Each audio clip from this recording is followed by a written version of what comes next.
All right, so I will start by sharing some enhancements that Connor made to the to being able to interpret CSV files with the Assistance API. So this is a new enhancement that OpenAI just recently released, and this feature specifically is for Grant. So Grant recently became one of our power users, I would say, maybe our top user, and he really wants to use or be able to interpret CSV files. So now we have that capability. So I am going to drop this MLB batting CSV file into All My Knowledge right here, and it should start uploading. And it's actually already done thanks to an enhancement by Parker. File uploads now take like 2 or 3 seconds, which is amazing. So we should have access to that CSV file now. So I'm going to go to the CSV, chat with the content, and I actually don't know exactly what's in this one. So maybe like what was the Giants batting average this season? And because we're using the Assistance API, this might take a little bit longer than a normal chat message, which is what this message says here. So it says this is an advanced feature that can take a few minutes to complete.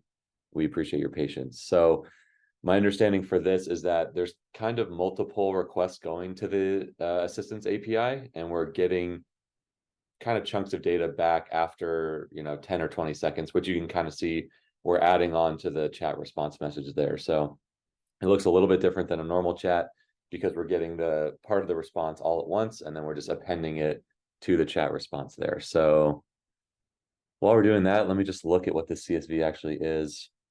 It should just be each team's batting stats. So let me see if I can do this nicely. That's not a batting average, so I'm not I'm not sure. Maybe this is not the best data to use here, but Or Ryan, it's a phenomenal one because people are going to do this all the time, right? They're going to be asking all sorts of questions that may or may not be that may or may not be able to answer. Oh, and it did give you an answer, Ryan. it did. Okay.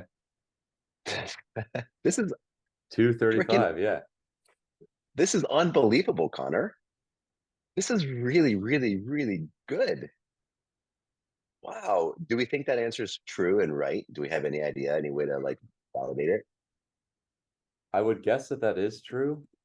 Hmm. Let me see here. Uh, actually, I'll do And it. I can't take too much credit. We're mostly just making API calls at this point, but I agree that it's awesome and it's amazing. It's Yeah. a little bit more verbose than maybe we would want it to be from a user experience perspective. Like, not everyone may want to see like I'm reading in a panda's data frame and doing this and that. So we should maybe think about ways to clean up some of the I don't know, intermediate messages that are coming through. Um, It will be really interesting to get feedback on that because I could see the opposite being true as well. Like, oh, I'm talking like that kind of I'm talking to the mainframe, like Hmm. super tech feeling that might make people feel really special. Yep. And we even have the option. One of the things you get back is the actual code that was written and run to do the analysis. So if we wanted to return that, in theory, we could. I Hmm. I could see some people, like you're saying, it's like two schools of thought, right? Like either people want to see none of it or they want to see like all of it. And so right now we're kind of somewhere in the middle. So yeah, we'll have to play with that a little bit. Well, this is just incredible. Like really, really impressive. Number one, what we're doing is impressive, but even more impressive is the speed at which you got this done for a user that was already getting a lot of value before this kind of optimization. Like this is what great looks like. Like we listen to a user, we understand what they need, and then like a couple of days later, it's like, hey, here is something magical for you. Really, really nicely done. Can we go back to can we go back to the output for a second? Mhm. And I'm curious to know if you switch into Markdown mode, does that little code snippet actually look, if you scroll up where it was like, okay, so what like one enhancement that I could imagine as a user would feel pretty magical is if if we say like I'm going to switch into Markdown mode while I'm processing this, because I bet it's true that all of these updates, we could format them to be quite visually appealing in Markdown mode, right? Like imagine an actual code block for the code, for example. And maybe you switch, it's like, I'm going to switch into Markdown mode while I'm sharing my progress. It switches into Markdown mode, shows all the progress, and then maybe it even switches back to plain text mode if we, like, I'm not even sure how we're doing story tiles in this case. So, right. But does that make sense? Like, what if we shifted into Markdown mode to show progress? Yeah, that'd be really cool.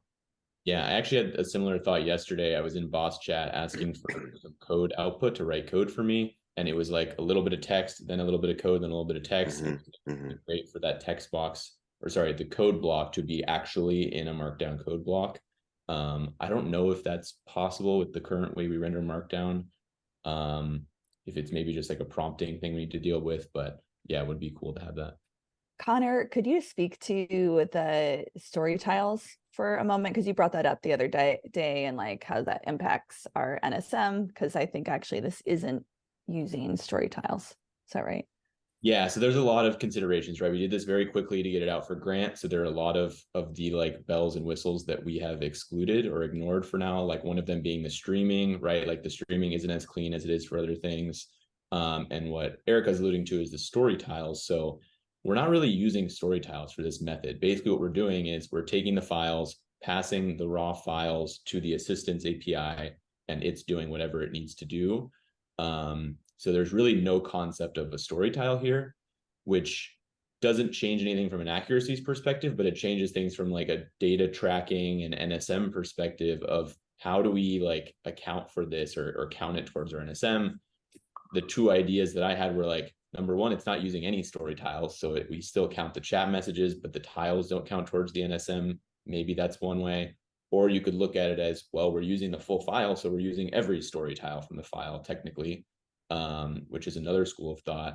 But right now we're not logging any of those tiles. We're just logging the chat message itself. So yeah, that's kind of a decision to be made on our part.